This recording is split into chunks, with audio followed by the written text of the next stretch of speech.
Peter Ladner is a former politician in the city and business owner. We're very honored to have Peter here tonight to speak to us from that perspective. Thank you, Mr. Peter Ladner. I want to ask you to just imagine a casino in a high school. Pretty ridiculous idea, right? I mean, the kids could come at lunch and play the slot machines, and then they could go and have a little fun after school. Most of us would say, yeah, really, no, not a high school.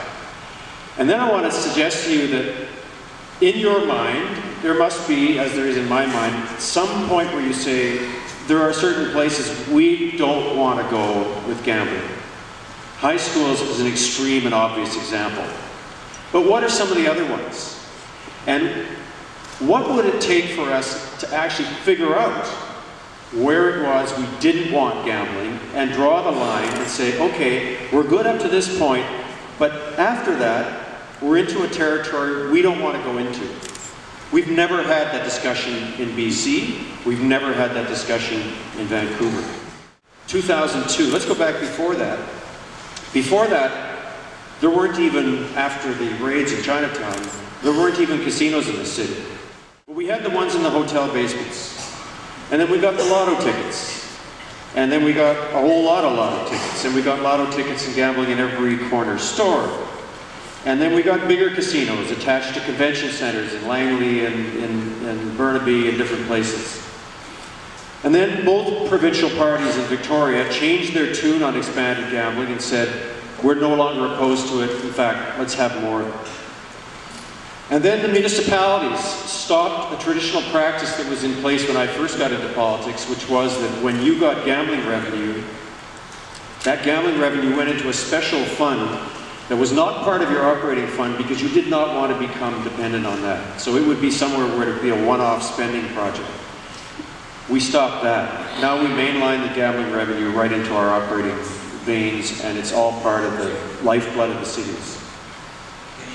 And then we asked for the Edgewater Casino was down there, and they said, you know, we're struggling, we really got to throw some liquor into the mix. So we gave them the liquor license. And then the province said, you know, people are just going online and gambling anyway, and we've got to get the revenues up, so let's start doing it online, but we'll cap it at $100. And then they said, no, let's just go for it. Let's cap it at $10,000. And then they said, let's start poker online. And now we've got $2.5 billion in revenue coming in from gambling, of which $1 billion plus sticks to the public sector. And we're going for more. And my question is, where does it stop? Where are we going with this? We don't have a plan. We don't have a limit. We don't have a policy.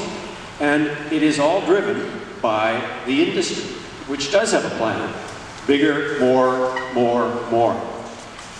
And my question would be, and my challenge would be, how do we stop the expansion and thoughtfully look at what we are getting now from the gambling that's among us? These decisions are not easy. And I recognize that some people want to gamble, and I'm not here to deny them that opportunity.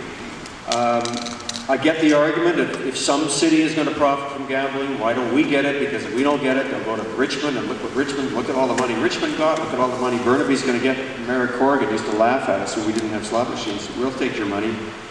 I'm sympathetic to my friend David Podmore's desire to put some kind of a deal together so we can get a roof on that stadium. We don't have to build a new stadium. And I realize some people say the horse is out the door, like it's done. Why are we fretting about something that's already a part of our community, so let's not worry about it. But just because one horse is out the door doesn't mean we have to let 3 more out.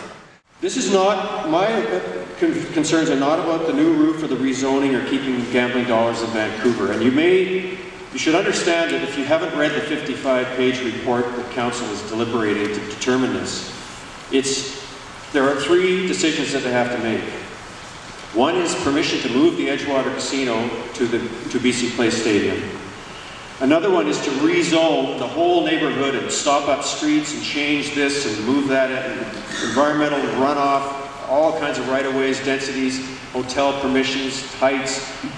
There's all of that. And then the other decision, the third decision, is to allow the expansion of the casino. And that's something that requires the municipality to consult with the citizens on. But I don't think there has been anything like adequate consultation on this question by the city.